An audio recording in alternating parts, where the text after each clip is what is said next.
Hello and welcome to episode 37 of Can We Still Be Friends, a podcast that tests the limits of the friendship between two people who mistake movie taste for personal morality. I'm Nate Goss, here with Ryan Ebling. As huge fans of the Coen Brothers, Ryan and I don't really disagree about any of their work, but we are open to any and all opportunities to watch one of their movies. With the recent release of Hail Caesar, their 16th film, we rewatched their 1991 Palme d'Or winner, Barton Fink. Hail Caesar actually has a lot in common with Barton Fink, but the main reason we chose to watch it again is that it's been too long since we've last seen it, and we really wanted to revisit a Coen Brothers classic. Despite contentiously winning 3 major awards at the Cannes Film Festival and being nominated for 3 Academy Awards, Barton Fink was not a very widely seen movie upon release. Critics were generally favorable, but only a few critics really praised it wholeheartedly. As with many Coen Brothers movies, it has taken people time to really warm up to it. As the film has aged, critics have come to appreciate this genre-defying tale. But is it truly a masterpiece with true insight into the life of the mind? Or is it all flash and no substance, an art house movie to impress those who think art only comes from inner pain? Keep listening.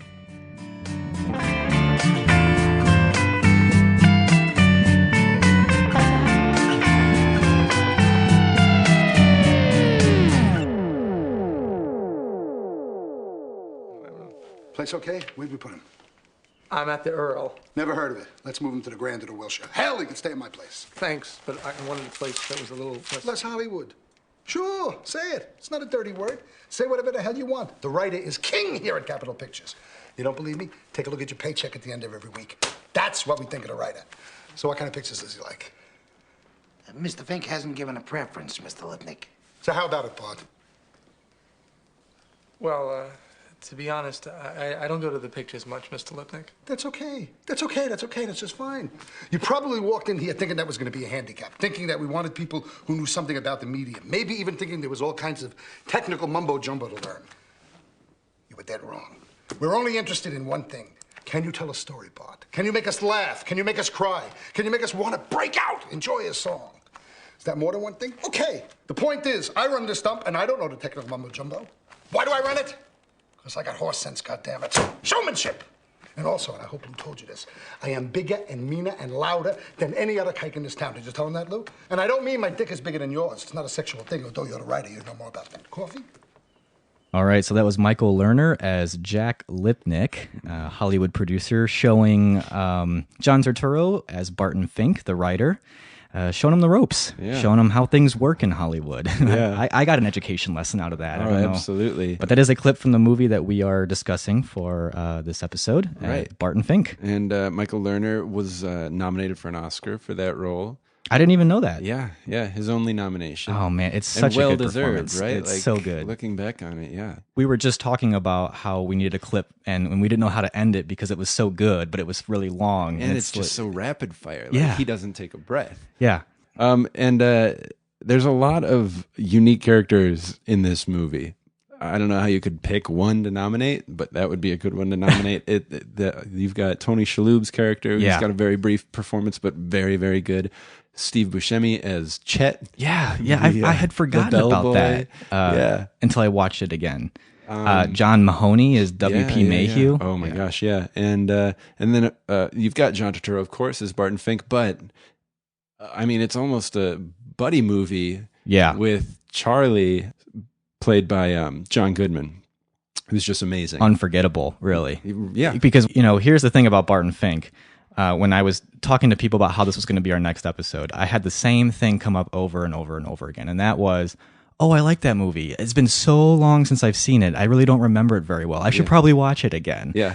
But I think what stuck in everybody's mind was John Goodman's character. Oh, absolutely. To some degree. He's kind of the enduring image of the movie. I also got a lot of people saying, I remember liking it, but I remember it was weird. And I think in some ways, people may remember more of the movie than they think, because it is as weird and as off the wall and as scattered as maybe they remember it being. Right. Yeah. And it is, even after just seeing it, it is kind of hard to nail down.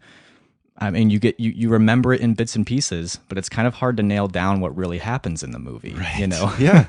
And it's hard to say what kind of movie this is. Yeah. Because it is very funny. It's scary. It's very disturbing. It's very tense. It's thought-provoking. There's so much that's going on, but it's never all of those things for very long. It switches back and forth between these genres. And when I say it's a buddy movie, it is for a time. For a few scenes. Yeah. And it's a romance for a while. Right. And it's a murder mystery for a while. And it's a horror movie for a while. I'm hoping in our discussion eventually we'll maybe talk a little bit about that, what you could call scattered nature of it, and maybe how that stacks up against some of the other Coen Brothers work as well. Why don't we go ahead and let's back it up just a little bit. Okay. And maybe do what we usually do in our episodes, and maybe just talk about the first time we saw Barton Fink. I don't know when it was. I think it was after college. And I just hadn't seen it. I hadn't seen that Coen Brothers movie. You were checking it off the list, kind of. Yeah, that and I think Miller's Crossing were two of the last ones for me to see. To be honest, I don't think I gave it my full attention. Like a lot of people, I remember thinking it was weird, but I remember liking it. I remember being impressed by it, but I don't think at the end I could really say very honestly what I thought about it because I don't think I totally understood it. Right.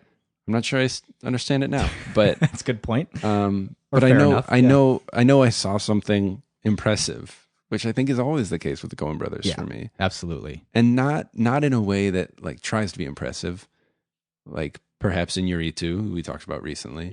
You just need to process it.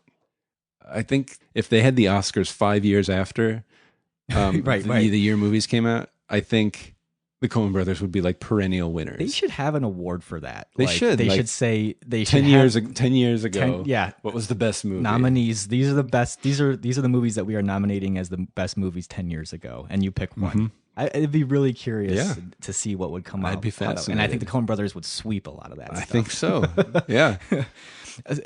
So for those who maybe don't know exactly how old you are, you said you watched it after college. How many years had it been since you've seen Barton Fink then? I mean, it's probably been 6 or 7 years. I think it's been about 8 years for me. Yeah. I think I was just like you. I watched it. It was after college, and it was just I remember getting it from the library because I saw it was I actually knew nothing about it really. Yeah, it wasn't one that a lot of people talked about as far as when they talk about the Coen Brothers, and I just saw that it was a Coen Brothers movie.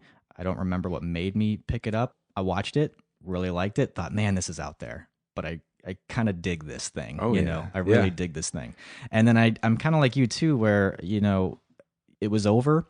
And here's the thing is I kind of felt like I probably should process it, like try to figure out what it was really getting at. And then I don't know that I actually put that much energy into doing that afterwards. No, yeah, I know I didn't. So I kind of left it at that. And that's, I think, what a lot of people leave it at, which is, it's kind of weird. I like it. The end. That's kind of, It's a pretty complex movie. It doesn't give itself up very easily. So did you rate it in Letterboxd, even though it had been a while? Yeah, when I set up my Letterboxd account, I did rate Barton Fink, and I had given it 4 stars, and that was basically just going off of what I remember feeling about it. And I would feel bad rating the Coen Brothers lower than 4 without really remembering it. Right, yeah. So, yeah. Okay, so we were the same on that. Yeah, but... So we'll jump into the rewatch there. Yeah, both liked it a lot, 4 stars. So before we officially jump into the rewatch discussion, did that rating change for you at all? No, but 4 stars. But I can see a conversation affecting it. Yeah, I am. This is so stupid to quarrel about like half a star here and there, right. But I will be bumping mine up to 4.5 stars. Oh, well, all right. And the main reason is just because I think I liked it more this time watching it than I did the first time. I did too. But I don't trust my 4-star rating before. I mean, so if I were saying like I liked it more, and if I liked it 4 stars, then I should bump it up. I don't know what I liked it back then. So on the rewatch, what did you notice this time? What made it stand out? What made you like it more? Okay, so aside from maybe remembering it. Yeah, well, let's put this in the context of where I'm at with the Coen Brothers right now, which is that I had actually just seen Hail Caesar. Right, me too. And loved it. Yep. But I think maybe more than other Coen Brothers movies, Hail Caesar really made me pay attention to how technically proficient they are at making films. Oh, yeah. I mean, we knew this, Right. but Hail Caesar is like, we can do this movie. We can do this movie. Yeah. And you're going to love watching this, you know, and we're going to do it to the T perfection, Right. you know, and we're still going to make you laugh the entire time. Right. And we're still going to make it pretty scattered and layered and kind of off the wall all over We're the going to place. come from nowhere a couple times. Yeah. And we're going to somehow pull it together in the end. Yep. And you're going to leave thinking, what the hell did I just watch? But I really loved it. Yep. And so coming off of that, and then watching Barton Fink, which on the surface of my memory was supposed to be a much simpler film. Right. You know, I thought it was more much smaller straightforward in my cast, mind. much smaller, mostly takes place in small rooms, you know. I was thinking, okay, so what does that type of technical skill look like in a movie like Barton Fink? Yeah. And how is it still so quintessentially Coen Brothers? Yeah. And it totally is through and through. And so what I was really paying attention to this time were the more production details, you know, like the sound design was something that really hit me this time. That totally missed me the first time. Yeah. I mean, it hits you subconsciously because I think the sound is where most of the horror comes through. Yes. And when I'm talking about the sound design, I'm talking about the fact that it really zeroes in on like mosquitoes buzzing, fans, doors opening, the sounds of the springs on beds, the way it sounds when wallpaper peels off and this glue is kind of oozing. You're always sort of hearing sounds from other rooms. Yeah. And the way that those are amplified, it kind of reminded me of Eraserhead with David Lynch, you know, where there's an unsettling feel to the sound that you're hearing. It is zeroing in on these things that normally would not be so loud, but when you're in the middle of sort of a neurotic state, it's all you can focus on, you know.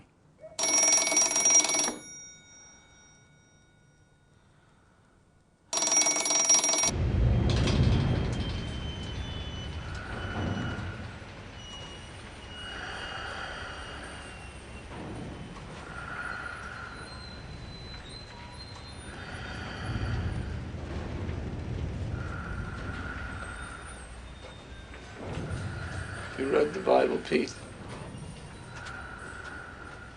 Holy Bible? Yeah. Yeah, I think so. Anyway, I've heard about it. Yeah, you feel his tension and you feel the pressure that he doesn't totally exhibit. It's a good way to show how intimidated he is by the prospect of writing films. Yeah. He's very comfortable writing plays. He gets a lot of praise writing plays.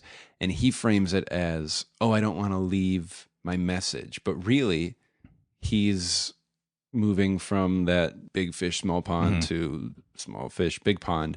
And I think that scares him more than he lets on. And that pressure, that feeling is felt through those noises. The Coen Brothers, they do a good job of cluing you into the fact that you should be paying attention to this, because even before those types of things happen where he's starting to get more and more agitated, out of his depths, in the very beginning even, there's like the scene where he comes into the hotel and he hits the bell. Yeah. And the amount of time it rings just sustains. So that was one thing. There's a lot of other things. Well, but it's just part of that, what that's a larger part of is the details and just how perfect, down to every last detail, their movies are. I mean, everybody talks about Wes Anderson, rightly so, being meticulous, but the Coen Brothers, I don't know if anybody casts a movie better than the Coen Brothers. Oh, no. Every minor role is perfect. Yes. You immediately see that person and you know who they are. Well, not only do you know who they are, like it says a lot about what that character is supposed to be, but just their physical features are memorable. Yes. You know? Yeah. And they pick people with even their leading actors. I mean, John Turturro and Steve Buscemi and William H. Macy, Jeff Bridges. These are all very unique looking people. And then when they do use George Clooney, they're using his star power. They don't ask him to melt into another role. Like it's in Intolerable Cruelty, he plays this very slick lawyer, and only a movie star could play that role. And in Oh Brother Where Art Thou, it's his charisma that people follow. Right. That he's got, you realize as the movie goes on, he's got nothing but charisma. That's all it is. There's nothing underneath that. Yeah. Right. And then in Hail Caesar, the same thing. It's that movie star who's vacuous and so easily swayed. Yes. Like within 2 minutes Like of the talking to communists. communists, he's on their side. Yeah. And they just, like you said, they know how to use people's faces. Just it's and again, And I think, and I don't want this to turn into just a Hail Caesar episode, but a good example of the casting and the faces, even in the minor roles, is even right now I can picture most of those communist faces. Yeah, but they're just memorable looking. Yeah, well, and I think it's fitting that Hail Caesar keeps coming up because the movies feel very similar in ways. Not just time period. I mean, Barton Fink's in the 40s, Hail Caesar's in the 50s. Mm-hmm. And they're both set in Hollywood. Right. And they both deal with the Hollywood system and that sort of thing, but they also both have an element of mystery to them that, like, there's somebody that needs to solve kind of something that they're not sure what they're trying to solve and that sort of thing.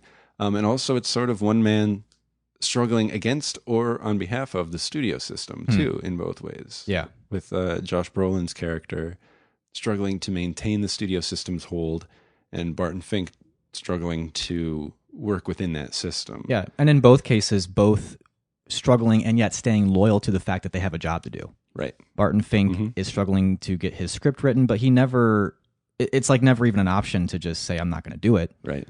And same with that Eddie Mannix character, you know, the fixer of Hollywood. He's just got a job to do. Yep. This is his job. But yeah, we are talking about Barton Fink, so we should say a little bit more about that, I suppose. Another thing that I kind of thought about, and I think it feels like something the Coen Brothers often discuss in their movies, is the idea of your actions and the effects that your choices have on other people. It's not as much with Barton Fink, but it is there, I think, with the way Barton ignores Charlie and ignores what he thinks is who he's speaking for. So, little explanation if you haven't seen Barton Fink in a little bit.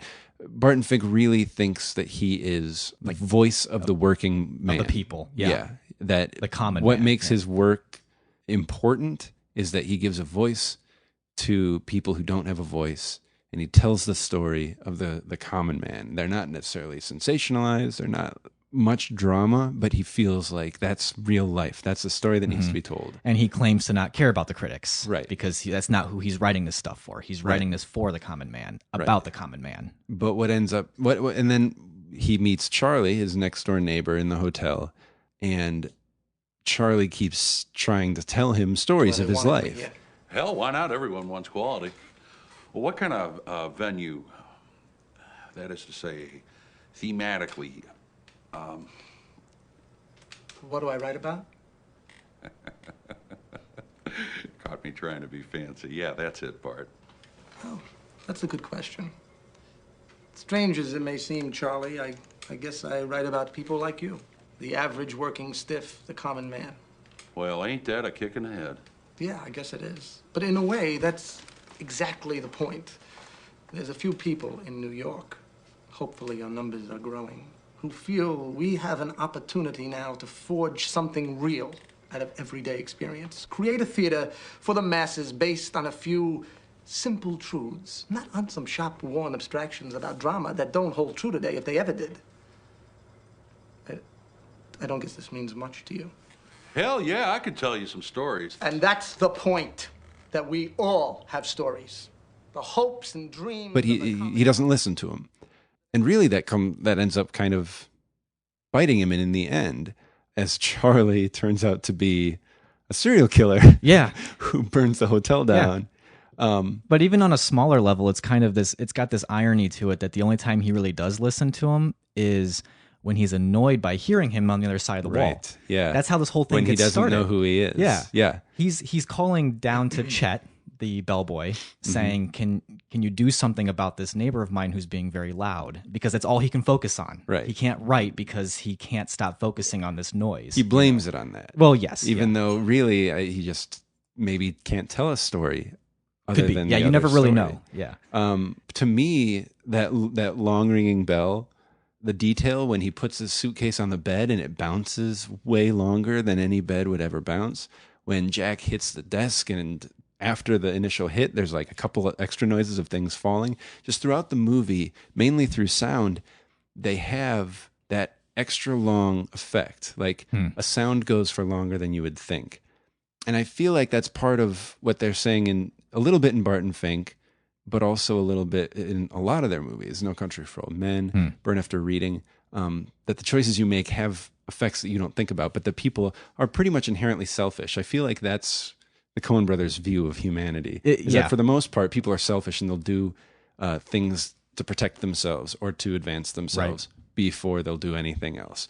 And they really focus on what happens to you and to the world when you make those selfish choices. Right. And like you said, he called Chet because Charlie was annoying him, and it opened up the movie. The movie happens because of that one phone call. Yeah. And by the way, they used that same technique in No Country for Old Men. Did you see the parallel at all between what happens when he calls and Charlie walks up to his door with what Anton Sugar does in the hotel with Llewellyn Moss? Yeah, where you hear the footsteps and then you see them at the bottom of the door, all in one shot. Oh, that's in No Country for Old Men, it's one of the most tense scenes. Oh my gosh, it's so good. I've ever seen. Yeah, it's amazing. But I was happy to see that come back. Like, oh, they can use it because it's kind of funny, but it also feels very ominous. I don't think it's as funny in No Country for Old Men. No, in Barton Fink it's funny and ominous. Yes. In No Country for Old Men, it's absolutely terrifying. Yeah. And that's another thing. That scene is all sound. Yes. Because it's mostly in the dark. You hear the phone ringing. Anyway, this is turning into a Coen Brothers just general podcast, which is let's stick to fun Barton by Fink us, here. but maybe not for you guys. So I feel like that sort of came through to me. I don't think it's the main point of the movie, but I think it's definitely something that fleshes out Barton as a character. That he's a very narrow, focused, selfish character who is not a very good writer, really. He can write one thing. And once they ask him to step out of that, he's at a loss. Is he at a loss because he really couldn't write? Because Audrey kind of tells him what to write. Yeah. And also basically says this is the formula. And Lipnick, I think, says Lipnick basically lays out this is the picture. You're going to do a dame or you're going to do an orphan. Like it's a very Barton is given a job to write something that is by all accounts a very formulaic genre boxing picture. And the template is there. He's just got to basically fill in the gaps, and he just can't do it. And I think the question, at least for me, is could he do it if he was just willing to not try to write the next best classic thing ever written, the most amazing thing ever written? Or is it that he really doesn't have any talent whatsoever? He's a hack and can't really even write the most simple thing. Is he his own worst enemy when it comes to writing? I would tend to say that he's a hack and pretentious, that he thinks he's telling this story of the common man. He doesn't understand the common man, as evidenced by the fact that he won't listen to Charlie. That, And he knows one view of the common man. He thinks that the common man is sad. He thinks that life is depressing and hard. Whereas Charlie, for the most part, is a super happy, jovial guy. Even on that day where he comes in and he realizes he hasn't sold anything, he had a terrible day, and he said he couldn't sell ice water in the Sahara, he's still got like this upbeat, like positive energy. And what I noticed this time too is that his play ends with the stagehand yelling, fresh fish, whatever. Right. And he opens his wrestling picture with sounds of the street, fishmongers. Yes. That's what, and so it just showed to me that he doesn't seek out the real story. He just tries to force the common man's experience into his very narrow perception of what it is. Right. And he even ends it with the same line. Ends the play and the movie with the same line. We're going to hear from that kid again and not in a postcard. He, for whatever reason, believes that just writing about the common man is the ideal. Right. That somehow that's what makes him a great writer, is not so much what he's writing, but just his topic choice. Like, right. Yeah. Like I'm writing about the common man. That's what makes me a good writer. Great writer. But what would have made him a good writer in Hollywood is, can you write to the formula? Can you make the formula interesting? And which could be even, I think, a little meta for the Coen Brothers in saying, like, there's something to be valued in someone who can write all different kinds of movies, Right. and respect the genre, and even play with the stuff that we would normally maybe think is very cliche about that genre, Yeah. or that we would write off as being a lesser type of picture. And the Coen Brothers have kind of proven again and again that there's value in doing that. There's value in being given a formula and telling an amazing story just within the constraints of that formula. Yeah, and even though they're such, sort of serious filmmakers, they appreciate levity, and they understand the case for comedy. And Like, I don't think the Coen Brothers would necessarily, I don't know if I've seen it, but I don't think they'd be above a good fart joke if it came up, probably not. If it was done right. Right. Maybe let it ring out super long. Yeah, maybe. I could see them pulling it off, is what I'm saying. Right. Like, And in their own way. And I think that they're very aware of that idea of being too far into yourself, that you lose any sort of perspective, or that you have anything to say anymore. They called "Oh Brother Where Art Thou," "Oh Brother Where Art Thou" after the Preston Sturges movie Sullivan's Travels. In that movie, Sullivan he makes comedy movies, and he's done with that. He wants to make a real picture. He wants to make a serious picture about the common man, about like the struggles, and it's going to be called "Oh Brother Where Art Thou." And so even that title feels so like, brother, can you spare a dime? Just like that sort of like very Woody Guthrie like voice of the worker and the common man and all that stuff. And in Sullivan's Travels, he realizes when he through mistaken identity and gets put on a chain gang, and they are shown a movie in a church, and he's with the common man. He's with people who are suffering, and they watch the silliest cartoon. And these prisoners are just laughing and eating it up. He realizes this is what the common man needs. Yeah. They don't need another person telling how terrible their life is. Right. They need this escape. And so then "Oh Brother Where Art Thou" is this escape. And I feel like that's something that the Coen Brothers have thought about a lot throughout their careers. What's the movie they're watching in "Oh Brother Where Art Thou" when they're in the movie theater as a chain gang? Oh, that's a good question. I think it's a... And John Turturro's It is like, a cartoon though, right? I wish I knew. Maybe it's not. That scene is exactly like the scene in well, not exactly like, but it's very, very similar probably to the it's scene probably a in reference Sullivan's to Travels. it. Yeah. It definitely is. It definitely is. The way they kind of shuffle in like that. But it's a very common theme in the Coen Brothers movies. What is art here for? You've got that in Inside Llewyn Davis. You've got it in Hail Caesar. You've got it in some ways in Big Lebowski. Yeah, with the Julianne Moore character, and she's sort of playing that very high-minded artist. Right, right. right. And the dude just kind of comes in and neutralizes it all. And then I think, in a way, they're putting that into practice with The Lady Killers and Intolerable Cruelty, movies that people aren't praising as much as other Coen Brothers movies, but sort of they are funny, and they're really well made and kind of hammy. So I think that's part of what Barton Fink is doing, but mainly just because it's the Coen Brothers mindset, not necessarily so much that that's why they made this movie. But I just see that in there. I see that thread throughout other movies, that Barton Fink is this almost a caricature of that sort of artist. I had a question I've been thinking about, especially after watching Barton Fink, because I feel like I often hear when people talk about the Coen Brothers, first of all, they'll talk about how their outlook is pretty grim. I've even heard the word nihilistic. Just this idea that the Coen Brothers are always, or that they have contempt for their own characters. I've heard that too. Oh, I find that not to be. I don't find that true. But here's the thing: they do tend to paint sort of a little bit more of a cynical picture. But I have never left a Coen Brothers movie feeling in despair. The closest. I will leave the theater in confusion. Yes, there's that sometimes. Even with A Serious Man, where he receives good news, and then the tornadoes come. We wouldn't want to spoil every single Coen Brothers movie, but I think it's interesting to think about how every single Coen Brothers movie ends. Yeah. This one ends interestingly with, you see a foreshadowing of it with the picture on the wall of the woman at the beach. Right. And then he sees that exact picture in real life. He actually sees the woman on the beach. And then you just get that extra little bit of a sad, dark humor of the seagull just kind of dying and falling into the water. So there's that. It always has to be counterbalanced with that.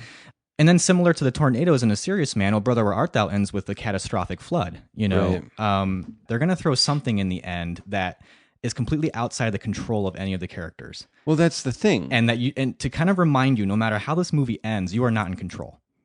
And I could see people viewing that as kind of a nihilistic worldview, but that's not really how I interpret it at all. I don't know how to put into words what I do interpret that as, other than I think by the time you see it, you have spent enough time with these characters, even if you don't think they're good people, you've spent enough time with them to relate on some level to care about them and to relate to them on some level of their humanity, to where you almost feel connected on a deeper level. Well, to me, it's almost always like we're all in this together. Cut each other some slack, because a tornado may be coming, a flood may be coming, you might get hit by a car. The world could randomly throw money your way just as quickly as it could randomly throw a disaster your way. And inside Llewyn Davis, to me, part of what that movie is about the fickleness of fame, how he gets done playing a song and starts walking out as Bob Dylan takes the stage to play a very similar song. Like, it's just random, pretty much. Even art-defining fame is random. Random's a good word for it, because I wonder if when people think of the Coen Brothers as being grim filmmakers, if they see nothing but despair in that idea of the randomness of things. And I think maybe what I get out of the Coen Brothers, whether it's intentional from them or not, I don't really know, but I feel like they portray that randomness, but that doesn't mean there's no meaning in it. Well, and there's also pretty often where people have put themselves in randomness's way because of selfish choices they made sometimes. Yeah. You put yourself in a certain heightened situation, you're rolling the dice, right? And what are your motives? And so often it's money, and so often it's a pretty insignificant amount of money, all told. Like in Fargo, and for what? For a little bit of money, right? And it's random that Barton Fink, the movie we're talking about, got put next to Charlie, but it was Barton Fink's choice to interfere with Charlie's life that ended him going on that spiral to where he's involved with this guy. Because nobody else in that hallway, he doesn't see anybody else in that hallway except for Chet, nobody who stays there. And it was ultimately Barton's choice and the way Barton treated Charlie that made things worse for him. And it's also his choice to stay in that hotel. Yes, right. He thought, I want to be with the common man. Yeah. I'm gonna intentionally not stay in the ritzy Hollywood hotel. It was a selfish choice. Yeah, and it was a selfish choice that was dressed up to look like a selfless choice. Right. He was doing it. He was sacrificing his own comfort for his art, but really, you make a certain type of choice, and you're going to get thrown into a world you have no idea what you're into. And that's so many of the characters in Coen Brothers movies. And I think the Coen Brothers aren't cold toward their characters. Bad things happen to their characters, but they pick very real looking people, and you immediately, like we said, understand that character based on they're sitting around, what they look like, how they're talking. You understand them. So you immediately empathize with Coen Brothers characters. And if they feel cruel to those characters, I think for me, it's because you empathize with them so quickly that anything bad that happens to them, you really feel it. Yeah. And there are a lot of different ways they do that. Casting is definitely part of that. I had shared on our Facebook the Tony Zhu video on the Coen Brothers' use of reverse shot in their dialogue scenes. And one of the points he makes is just by placing the camera in the dialogue. Yes. Instead of over the shoulder, which is what a lot of filmmakers use to get more of a kind of a documentary or innocent bystander kind of feel. Yeah. By putting the camera where it does, right kind of in the middle of the conversation, that's where that empathy, you can't help but feel like you're in there. You are talking to the characters. Yeah, exactly. Yeah. And the movement, Roger Deakins explains the movement feels much closer to you because they use a wide angle lens. It feels so much more intimate. Yeah. Well, and then he also makes up the point that the wide angle lens helps to make it feel more comedic. Yeah. Which I think I always wondered, why am I finding this so funny? Because it's just two people talking. They're not even saying anything particularly all that funny. They've got some mannerisms, maybe a few ticks that are funny. The delivery is great usually because they pick great actors. The timing's very good, but you got to wonder when they're writing this script, they've got to be picturing how they're going to film it, because when you're just looking at the words on the page, it's not that funny. Right? But Going back to the empathy idea, I think the comedy and the empathy are pretty closely intertwined. Yeah. And it's a lot of it is in the way it's shot. And so the comedy, even when you're laughing, it's interesting that because you might think that the character you're watching is a goof or maybe a little slow, but you're never really laughing at the character, Right. you know? Yeah, I think the more I watch Coen Brothers movies, the more I realize that you could watch Fargo and be like, man, they think that people in Minnesota are hicks, but they don't. When Marge at the end is talking to her husband and he's talking about, winning a prize, like second place for his duck drawing in like the stamp competition, you really, I think, feel enough for those characters, and you see the strength of Marge to have come from witnessing what she witnessed. And they just, I think they care about their characters more than people realize. Right. And to bring it back to Barton Fink, there's not only empathy, but there's also that idea of the comedy and all the range of emotions they can make you feel in that final scene in Barton Fink where, not the final scene, but Charlie's final scene where he's lit the hotel on fire and Barton Fink is kind of like afraid of him and, And he's chained to the bed. Right. I know what it feels like when things get all balled up at the head office. It puts you through hell, Barton. So I help people out. I just wish someone would do as much for me. Jesus, it's hot.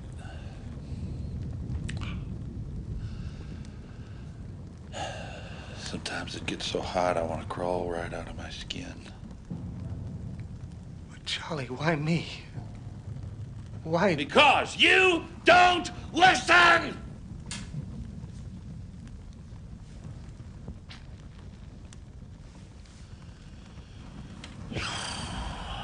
Jesus. I'm dripping again. Come on, Barton. You think you know pain? You think I made your life hell? Take a look around this dump. You're just a tourist with a typewriter, Barton. I live here. Don't you understand that? You feel so many things. You're kind of on the verge of tears. You think you're also kind of laughing at what John Goodman's doing because he's funny. He'll pause in the middle of this emotional speech to just say, God, it's hot. And the physical comedy of it is also subtle but funny. Yeah. But then you also get him talking about how everyone thinks he's a madman, but he's not a madman. He sees people in trouble. He sees how trapped people are. Right, and he just wants to help them. In other words, he feels empathy for them. He understands them and he wants to help them, whereas Barton never understood or truly empathized with anybody or tried to help them in any real way. Scene. At one point, you're about to cry because you can tell he's just hurt. He's hurt by Barton. Yeah. You really feel like you're just going to fall apart for this guy. Yeah. And then he pauses and just yells at him, "You don't listen." And then you're laughing. Right. But there's also truth, and it's also it's scary because you don't know what this guy's going to do. Right. It's just so packed. And then to me, the most like heart-wrenching moment is when he admonishes, like we were saying, going to the hotel was this selfish endeavor masked as selflessness. He was, as Charlie calls him, a tourist. A tourist with a typewriter. Yeah. Right. And then he says, and you come into my home and you complain that I'm too loud. And his face in that almost looks like the kind of face you would have in a different movie told by like a hurt parent, housewife or parent or like mother. Yeah. It's very maternal there, I think. Yeah, it's just, I'm not mad, I'm disappointed. Yeah, exactly. Yeah. And in that scene, I feel empathy for Charlie, and I don't for Barton. Charlie's right. Barton's needed to hear this. Barton's getting the talking to he should have gotten a long time ago. And all he can say is, I'm sorry. And I'm afraid for what could happen to Barton, mainly because I'm afraid of what I would see. Not so much because I really don't want Barton to get hurt. Yeah. And then he doesn't do anything to Barton, but he does break him down, and Barton apologizes after that. That's just like a microcosm of all that they can do. Yeah. And I'll throw another thing in there.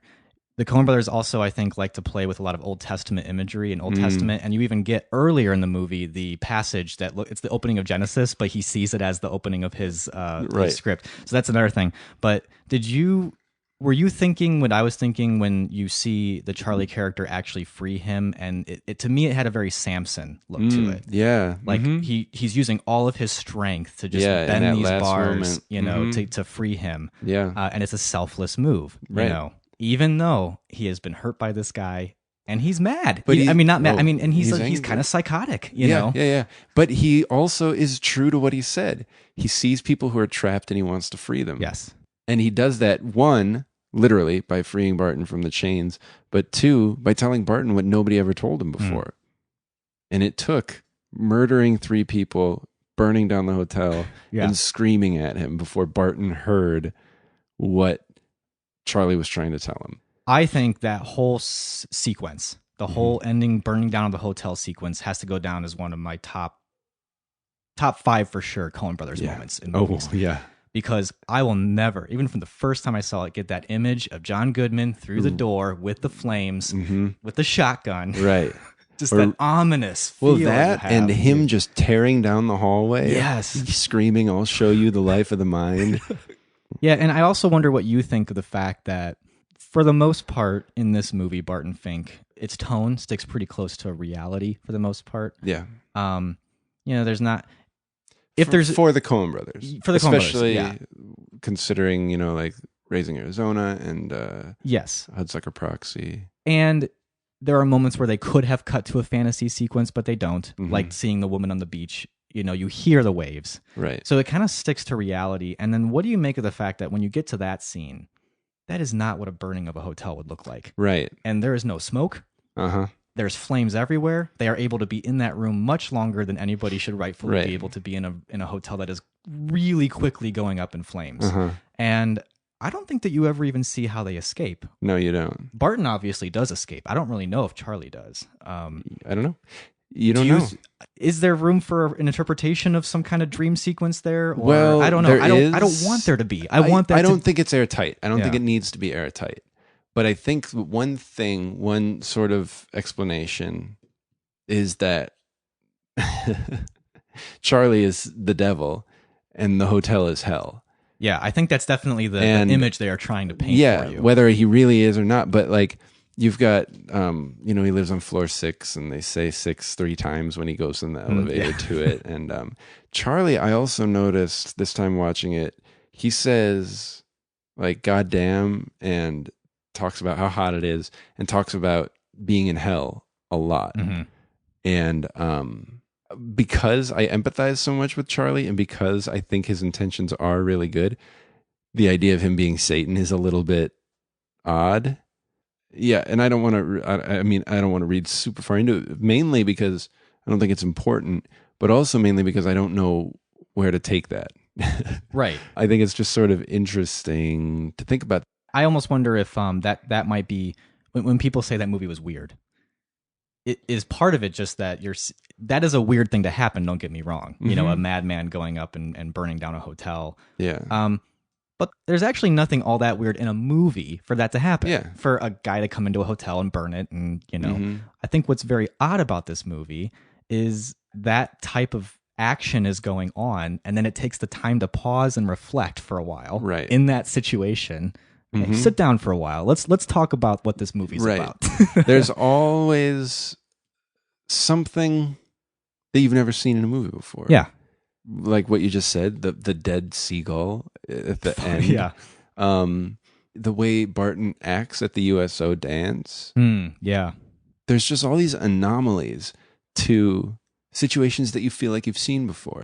There's always some anomaly, some strange thing when I think it's after he finds Audrey's dead body and the camera just pulls away and goes down the sink. Yes.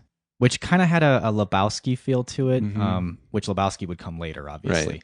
But they do that once in a while where they're just going to take the camera and have it go somewhere you're not used to it going. Right. Whether it's in the gutter of a bowling alley, or the drain in this case of a sink.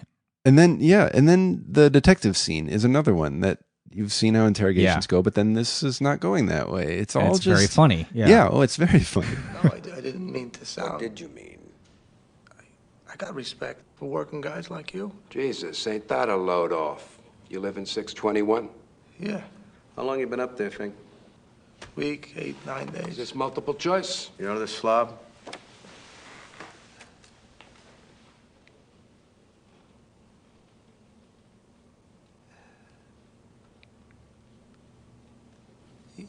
Yeah, he lives next door to me. That's right, Fink. He lives next door to you. You ever talk to him? Once or twice. His name is Charlie Meadows. Yeah. And I'm Buck Rogers. Name's Munt. Carl Munt. Also known as Madman Munt. Little funny in the head. What did he... Funny. As in he likes to ventilate people with a shotgun and then cut their heads off. Yeah, he's funny that way. Started in Kansas. I don't know. I think that because they take things, I think that's probably it. If the movie was just all weird, people might, like Big Lebowski, honestly. Yeah. It was pretty much all weird. Right.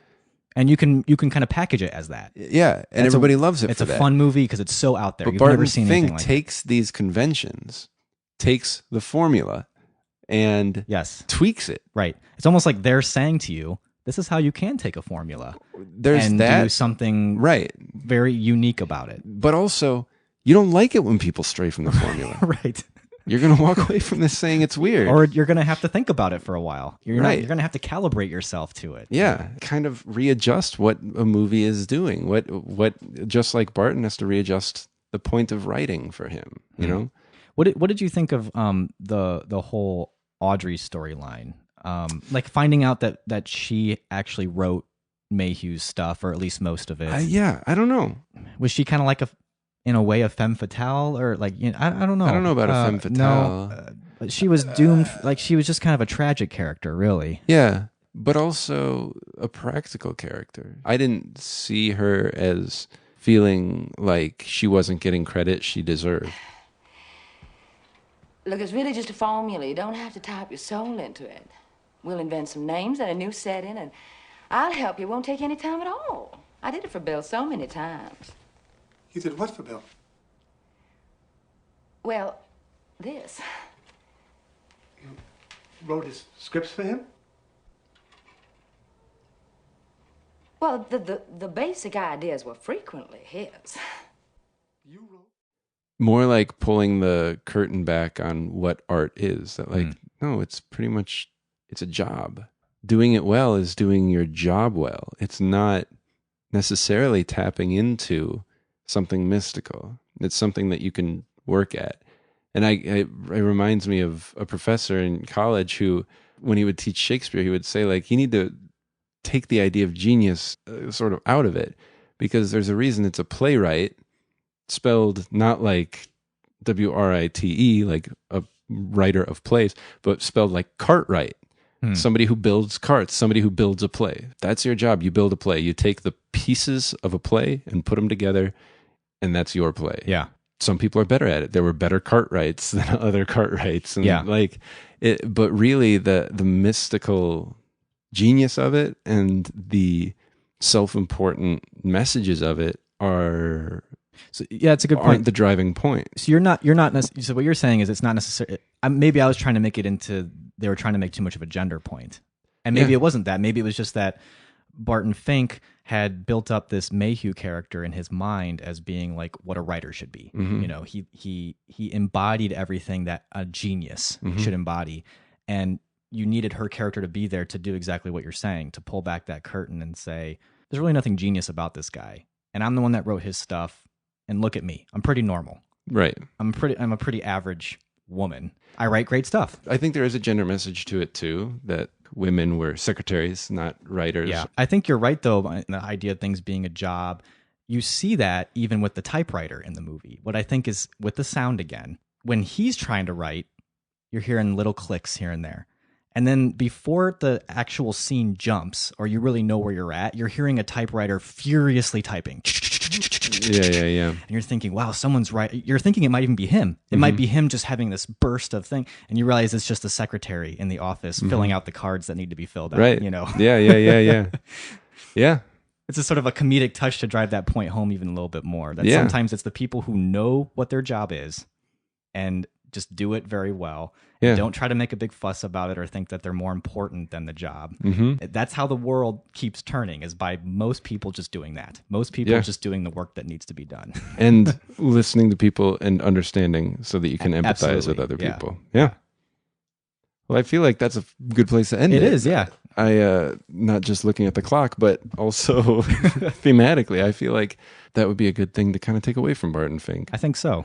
Yeah.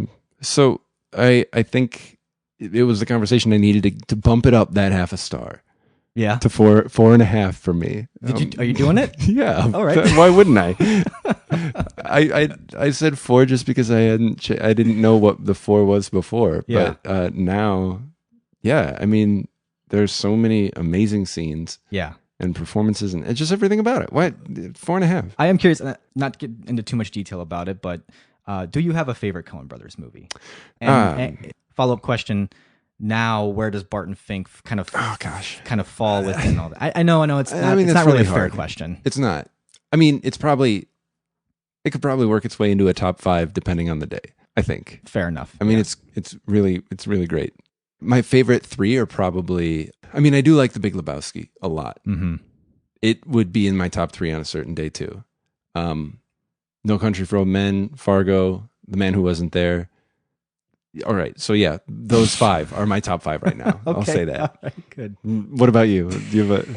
Hard to say. I mean, Big Lebowski is kind of like your favorite movie. Big Lebowski is the one, when people ask me what is your favorite movie of all time, I always say Big Lebowski. And that has more to do with the fact that it's the movie that I can pop in at any time and just have fun watching. Sure. I guess, Barton Fink's got to be up there, though. Yeah. It really does. See, but No Country is up there, and I actually do think Oh Brother Art There is one of my favorites of theirs. It is really which good. I don't think is a common feeling. No, I think you're right, but it is really great. I showed it to my students last year, so I watched it twice in 2 days, and I thought it was great. So I think we're best buds. Oh my gosh, we're good on this. I think we knew we were going to be before we even did the episode. That wasn't really what this episode was. No. Sorry for you guys who buy the ticket to see a fight. If you bought a ticket to see a hug fest, then you got your money's worth, my friend. All right. Well, why don't we talk about what we're gonna be discussing in our next episode of Can't We Still Be Friends? So our next movie has a couple inspirations as well. The reasons we're picking it. Mm-hmm. For one, it's 10 years old this year. So it came out in 2006. 2006. Also, the star and creator recently had a very interesting WTF episode with Mark Maron. Did you listen to it? I did. Did you like it? Oh, yeah. It was really good. It was fascinating. Yeah. And he also has a new movie coming out this month called The Brothers Grimsby. We're talking about Sacha Baron Cohen, and we are going to be watching Borat. Yeah. Which will be interesting. After hearing Sacha Baron Cohen's interview, I really want to see it again. Yeah, I had been wanting to watch it anyways, after listening to that interview. But I also I think we're both interested to see how that style holds up. Knowing, I don't know, now that Sacha Baron Cohen he's not a household name, but I mean, he's been in Martin Scorsese movies. Right. He's been, he's not the mysterious figure he was. Well, there's that, and there's also even just that style of that sort of on the street filming real situations. I think we understand it as being kind of groundbreaking at the time, but how does it hold up now when you watch it, now that we're kind of accustomed to that idea, And it might also be interesting, given recent developments in primary elections and that sort of thing, to see how the political satire that he was attempting holds up. Yes. Is it still poignant today? Is it still saying things to us? Is it actually tame? It could be, Did it stop short? I'm excited to watch it, really. I am too. I am too. I haven't seen it since the theaters. Me neither. Watch it with us. Yeah. So Borat it is, and I'm excited. Me too. So we just want to thank you for listening to the podcast, and we'll just quickly run down some of the ways that you can get in touch with us, because we would love to hear from you with any of your thoughts about Barton Fink, Coen Brothers, any of our past episodes, maybe even how the Oscars went. And we didn't talk about any of that. So keep the dialogue going through all of our different channels. You can get to us on Facebook. We have a page there, Can We Still Be Friends? You can catch us on Twitter, CWSBF. That stands for Can We Still Be Friends, in case Right, you were if you're wondering. having a hard time remembering. Send us an email, feedback@canwestillbefriends.net, and you can always post on any of our actual episodes on the website. Leave a comment there. We also would like to encourage you to give us a phone call sometime. We do have a voicemail box where you can leave us a kind greeting and let us know what you think of the show or any thoughts you have about any of our episodes. The number to call is 847-306-9532. We are always thankful for all of our listeners, and if you are looking, or really trying to seek out any sort of way to show any support to us, the simplest thing you can do is actually maybe just leave us a rating on iTunes. Yeah. It gets the word out. It helps us look good, that 5-star rating. Yep. And also the other thing you can do is just let people know. Yeah. If you enjoy the show, tell a friend. Yeah. Maybe have a listening party. Yeah, you could. That would reduce our number of downloads. Oh, It would just be one download for a listening party would be 100, 125 people. Well, here's what I was thinking. Yeah. From now on, maybe what we'll do is we'll have a beep at the beginning of the show. So They can everyone, synchronize it, yeah. when you're in the A little listening countdown. party, Sure. you all sort of get your phone ready or whatever device you're listening on, and If you wanted to have your phone, your iPad, and your laptop. Yeah. Doesn't matter. The device doesn't matter. It doesn't The really. point- the No, but I'm point- saying each person could have 3. It would just really increase our download. Yes. So To get those the point is- we'll get those downloads up, so everyone do it at the same time. Right. And we'll try to work out the synchronizing for you. Yeah. And that'd be great. Yeah. It'd be a way to really show your support. And yeah. I mean, I think a typical listening party does run about 100, maybe 75 people. Right. When So we've if you heard need about to it. rent So- out a venue, right. just make sure you consider that beforehand. Yeah. We're getting to the graduation season, so a lot of those, they're getting snapped up. the, Then wedding season. so banquet halls and stuff, they're going to start filling up. So But yeah, keep that in mind. Think about libraries, Yeah. study rooms. Just outside the box. It's one thing we love about our listeners. They real unique thinkers. Yes. So you guys will figure it out. We have a lot of faith in how you can increase listenership and downloads. And yeah, thanks for listening. Yeah, thank you.